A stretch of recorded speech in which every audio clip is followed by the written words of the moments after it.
Let's take a look at how they measure up. A little bit of reach and height for Saad, but Sharif younger and hungry.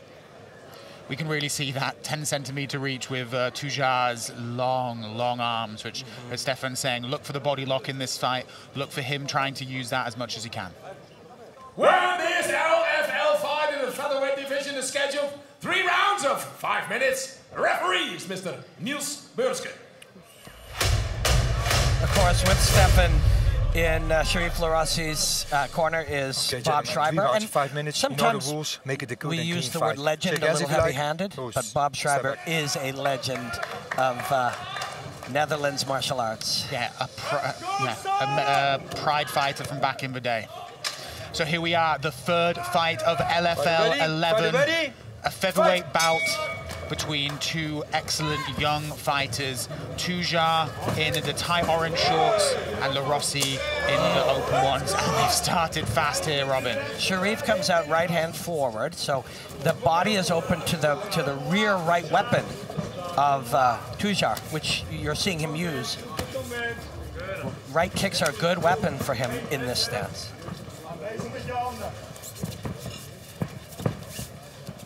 Both testing each other out a little bit here, Robin.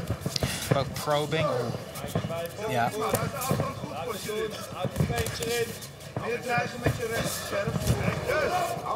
The body kick pushed. Coach Struve mentioned Sharif, how badly he wants it, how driven he is. Sometimes that can make a guy not perform to his best. So much desire that you just hold the steering wheel too tight. But he seems really to be having a good flow so far. And extracts his leg and right back up. And he turns his man and ends up on top. A great choice. Nice work from Larossi there. He's really got a good position here. Over most of the round to go, and he's in the middle of the cage. It's going to be hard for Tujar to get up, and Larossi's got a lot of time to work, Robin. Watch Tujar's hips. So with his feet closed, you know he's not going to stand up here. Watch Tujar, whether he puts his feet in the hips or rotates. Yeah, he's trying to rotate for maybe an armbar. And Sharif just wants to chill here for a little bit. Take control of the biceps or the shoulders, and then take the strikes as they materialize. You don't want to force it. No, especially when you have 3 minutes left in the round. And you're seeing him rotate his hips, Saad Tujar. You're seeing him rotate his hips, potentially to try to get an armbar or a triangle, so you got to be aware of that, and Sharif is. And Sharif Larossi is throwing some nasty, swinging, short little elbows down just to try and open up a cut. So, and there's an armbar swivel again, but he's wise to it. So you watch Sharif's hands. He'll either take control of the shoulders or control of the biceps. And then once you do that, you open your man up, and you have angles to be able to attack from the inside. And as you said, Robin, Tujar is constantly looking for this armbar. It's obviously something he likes, but ate a few punches there for the privilege. He's also kind of telling Sharif that you should be aware of these submissions, but that you don't need to worry about him standing up because he hasn't shown any desire to stand here and drop his feet to the floor and try to drive himself up. He wants to attack the armbar. And once you know that, you can prepare for it. And having said that, this actually will make enough space for him to stand up should he choose, yeah. Interesting that Rossi decided he wanted to get back to the feet, which for Tujar is probably a good thing. He's got 2 minutes in the round to try and claw something back. Kicked out the kickstand. And Sharif goes back to try to get another takedown. And he looks good so far. Yeah, he's got it. Lovely work. Very strong, muscular to strike there. Tujar is taking control of the right wrist because now instead of an armbar, he may try to throw his left hip up over and get a triangle attack here. But if I can see it, you know that Sharif can feel it. Referee just mentioning the toes on the cage here. Yeah, you can put your foot on the cage. You can't grip into the cage with the toes.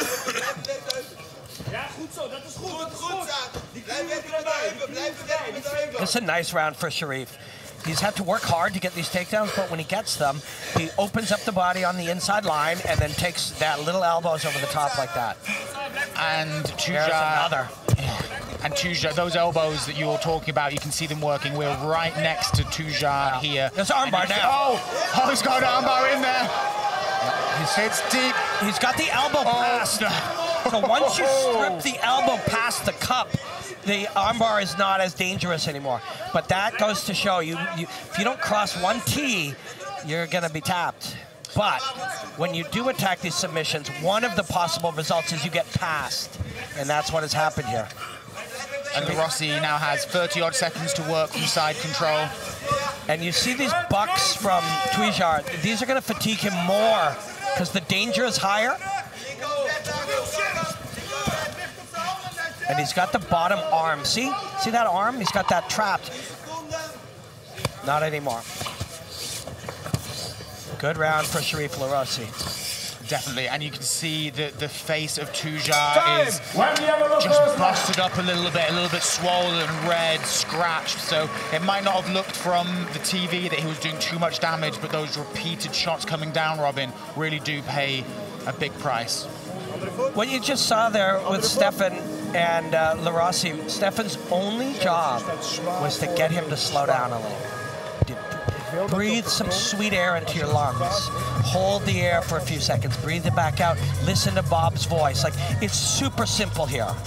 You know, when you got a guy who's really excitable, and I think Sharif is one of these guys because of his passion, primary job number one is just chill him out. This is a beautiful reversal from LaRossi on the takedown. And a kid like LaRossi actually often gets better in the second round because he's starting to feel the flow now. But how does Tuja get back from this, Robin?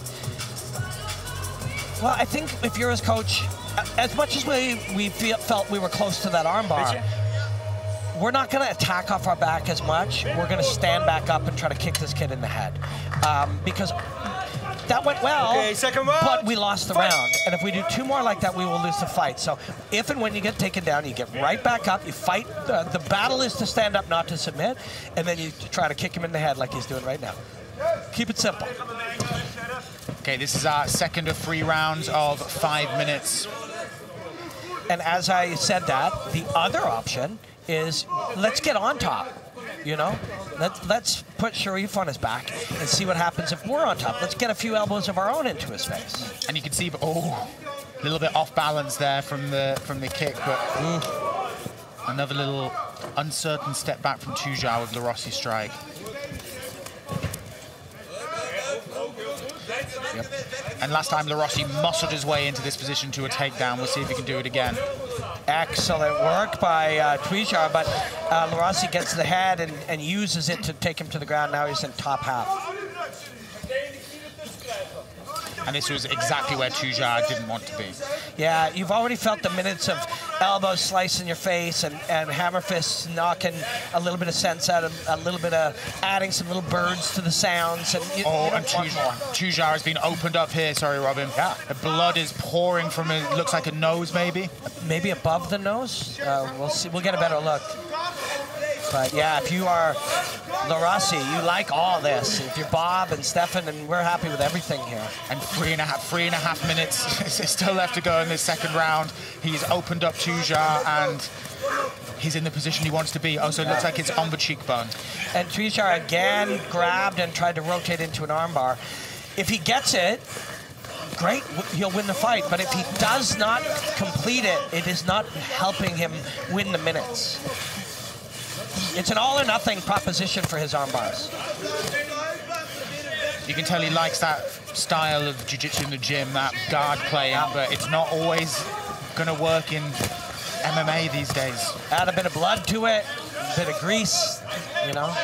The sweat, things get slippier, harder to lock things in. And LaRossi is getting minutes, getting seconds, getting moments, right? And Saad has a win or a loss only as options when trying to get the armbar off his back. No matter win or lose here, Saad can go back and drill stand-up sequences like crazy. He's found one area of his game that he can improve, and just drill stand-up sequences. And during those stand-up sequences, you can reverse and end up on top. But on the bottom here, it's a rough place to be. It's a hard, tough place, and as the work by amazing cameramen is showing, this is a claustrophobic world that doesn't seem like it's ever going to end, Robin. Yeah, and your own breathing starts to get harder, and Sharif will hear you wheezing and gasping, and it'll make him feel stronger. And Larossi's ended up in north-south, but Tuja, there's a... yeah. This is like a Dar-style choke here.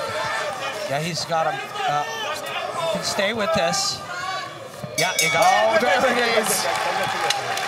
It's actually an anaconda.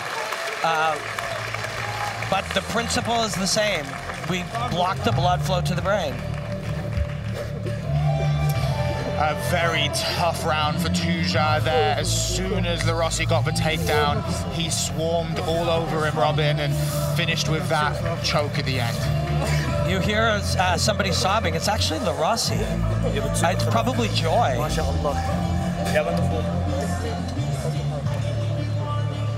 And he said, I'm pretty sure I heard him say, "I'm so sorry." Just because you love fighting doesn't mean you love hurting people. It is, of course, a major part of it, but you don't necessarily love it. But of course, the challenge is overcoming someone, not hurting them. Yes. It's overcoming what's in front of you rather than necessarily wanting to hurt the other person. That is 100% true. Those two things go together often. What's going on here, Stefan? Very proud coach over here. Yeah. Very good to see him, man. Perfect performance. Yeah. And then he locked in the Dars. Is that a Dars or an anaconda? I can't see the angle. It's a Dars. It is a Dars, yeah. He's really, really good with the Dars. And he found it sort of in a transition between positions. Yeah, but the way he just tenderized him, man, let's just call it pretty much what he did. It's just, he had so much control. He went up a weight class. It's so good to see him deliver like that with all the work he puts in. A really excellent performance, and one I'd like to speak to you a little bit more, but we need to hear from the man, Larossi himself. And Robin is on his way to interview and announce the fight very shortly.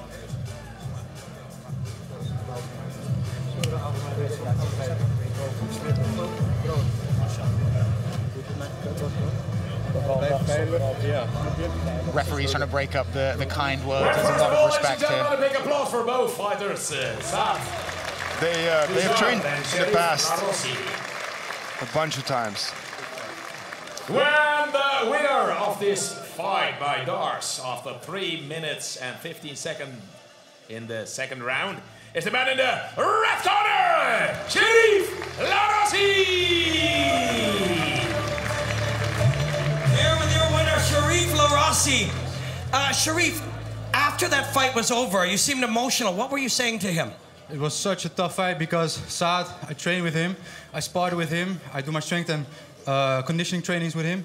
It was, and most importantly, he's my brother in Islam. So I really saw him as a brother, and it was a really hard fight to prepare for, mentally especially. You don't have to necessarily want to hurt another man, but overcome the challenge. But in doing so, of course, you cut his face and hurt him. It is a complex thing we do in here. Yes, yeah, it's really hard to put all that stuff aside for 15 minutes, but it is the game, and I'm gonna go and pray with him. So that's my form of respect. Well, that was a wonderful fight, and he was a very tough opponent, and I'm glad you guys got to share that, and I'm glad we all got to watch it. Thank you. Thank you. Sharif Larossi.